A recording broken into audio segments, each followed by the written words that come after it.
Gbogbo ibi tí ẹ ti ń gbọ́ mi lórúkọ tàbí lẹ́yìn òde, ẹ jẹ́ kí a gbàdúrà. Bàbá wa olùfẹ́ wa wọn, Ọlọ́run olùpamọ́ wa, àgádágodo ẹ̀mí wa, ṣe yín lọ́ba fún àánú àti oore ọ̀fẹ́ ńlá láti àtúrígbà láti rí ọjọ́rú mìíràn nínú oṣù ìkẹrin.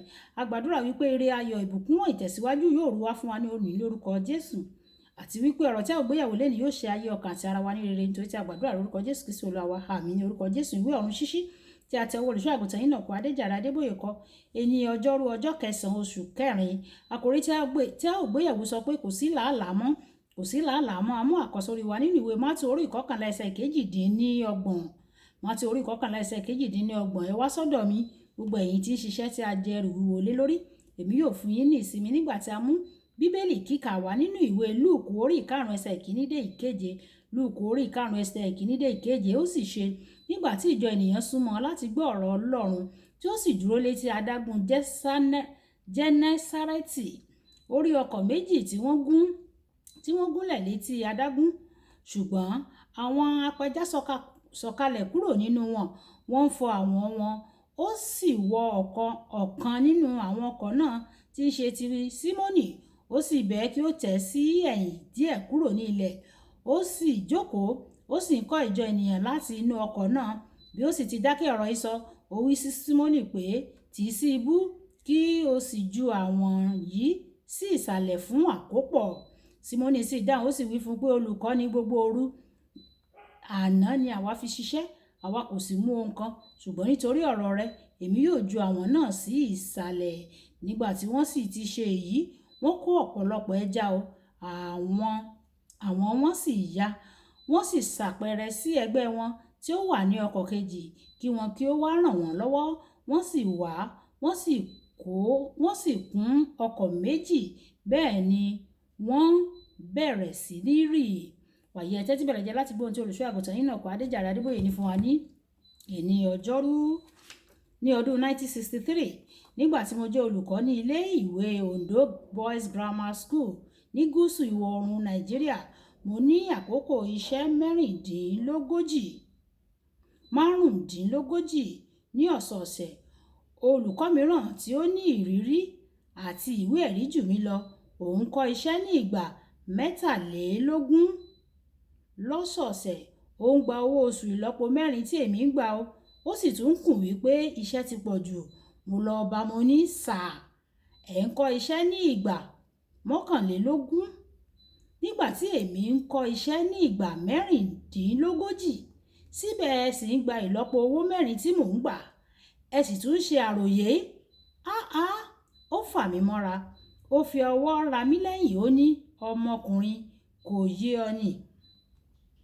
Owó ohun tí mo ti ṣe tẹ́lẹ̀ ni wọ́n ń fún mi. Owó ohun tó wà ní ọpọlọ mi ni mò ń gbà.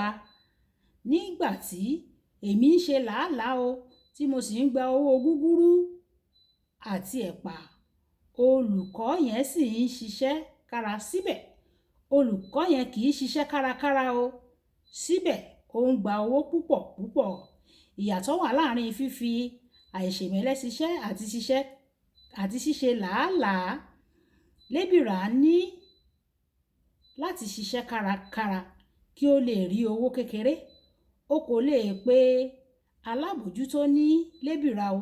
Àwọn méjèèjì máa lọ sí ibi iṣẹ́.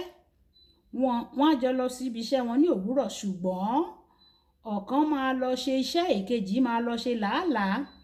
Bí ó bá tilẹ̀ jẹ́ pé alábòójútó máa dé ọ́fíìsì ní òwúrọ̀ kùtùkùtù lójoojúmọ́ o, tí yóò sì ṣiṣẹ́ kára, òun máa gba owó tó jọjú fún ìgbìyànjú rẹ̀ ni. Ní Genesis orí ìkejì ẹsẹ̀ 15, Ọlọ́run fún Ádámù ní ọgbà àjàrà láti máa tọ́jú. Àwọn onímọ̀ Bíbélì sọ pé wọ́n ṣe àpèjúwe ọgbà àjàrà pé ó tóbi ju Èkó lọ o, ìyẹn ọgbà àjàrà Édẹ́nì, Èkó ní ìlú Nàìjíríà, wípé ó tóbi jù lọ. Láti ní kí ọkùnrin kan máa ṣọ́ ọgbà tó tóbi tó yẹn, ó máa jẹ́ iṣẹ́ púpọ̀ ni ó ní láti ṣe wẹ̀wẹ̀. Ádámù ń ṣiṣẹ́ o, kò ṣe làálàá o. Lẹ́yìn tí ó ṣubú sínú ẹ̀ṣẹ̀, ó bẹ̀rẹ̀ sí ní ṣe làálàá. Ìwé Genesis orí 3 ẹsẹ̀ 17 títí dé ẹsẹ̀ 19, débi pé nígbà tí ó ṣiṣẹ́, ó làágùn. Kò sí àkọsílẹ̀ pé ó làágùn ṣáájú àsìkò yẹn o. Ní àfikún, lẹ́yìn tí ó ṣe làálàá tí ó sì làágùn, ilẹ̀ tún hu ègún àti òṣùṣú fún un. Nínú ìwé Lúùkù orí 5 ẹsẹ̀ 5, Pétérù fi gbogbo òru ṣiṣẹ́, kò sì mú ohunkóhun o. Ìyẹn ni làálàá o. Bí ó tilẹ̀ jẹ́ pé ó ṣiṣẹ́ kárakára ní gbogbo òru, kò rí ohun kan tọ́ka sí fún iṣẹ́ tí ó ṣe. Ẹ̀wẹ̀, ọjọ́ làálàá Pétérù dópin nígbà tí Jésù wọnú ayé rẹ̀ o. Tí o bá ti ń ṣe làálàá, tí o sì fẹ́ kí ọjọ́ làálàá rẹ kí ó dópin, tú ìbáṣepọ̀ rẹ pẹ̀lú Ọlọ́run ṣe o. Yóò sì fi òpin sí làálàá tí kò léso nínú ayé rẹ láéláé. Olùfẹ́, fún ìdí yòówù tí o bá ti ń rí ní ìrírí làálàá aláìléso, bí ó tilẹ̀ jẹ́ pé o ti jọ̀wọ́ ayé rẹ fún Kristi tí o sì ń gbé gẹ́gẹ́ bí ìfẹ́ rẹ̀, mo kéde pé Ọlọ́run yóò dá sí ọ̀rọ̀ rẹ lónìí, yóò sì fi òpin sí làálàá nínú ayé rẹ ní orúkọ Jésù. Àmín. Kókó ọ̀rọ̀: ìbáṣepọ̀ tó dájú pẹ̀lú Ọlọ́run yóò mú ọ rí i dájú pé kò sí ìrírí làálàá tí kò léso. Ẹ jẹ́ á sọ pé bàbá mi, Ọlọ́run aláàánú mi, mo gbàdúrà gbogbo ogun làálàá tí ò léso nínú ayé mi, Olúwa mú kúrò. Gbogbo ìlàágùn tí ò léso, ìlàágùn tí ò lérè, ìlàágùn tí ò mú ohun tí ò yọ ohunkóhun, Olúwa mú kúrò nínú ayé mi o. Mú làálàá kúrò nínú ayé mi. Jẹ́ kí ohun gbogbo kí ó máa rọ̀ mí lọ́rùn, kí n lè máa ṣe ohun pẹ̀lú ìrọ̀rùn. Olúwa yóò ṣe bẹ́ẹ̀ fún wa ní orúkọ Jésù. Olúwabùkọ́lá Ayákó ní orúkọ mi. Ẹ máa bá mi like, ẹ máa share, ẹ máa comment nípa ẹ̀ kí àwọn ènìyàn kí wọ́n lè jẹ àǹfààní ọ̀run ṣíṣí Yorùbá. Ó dàbọ̀.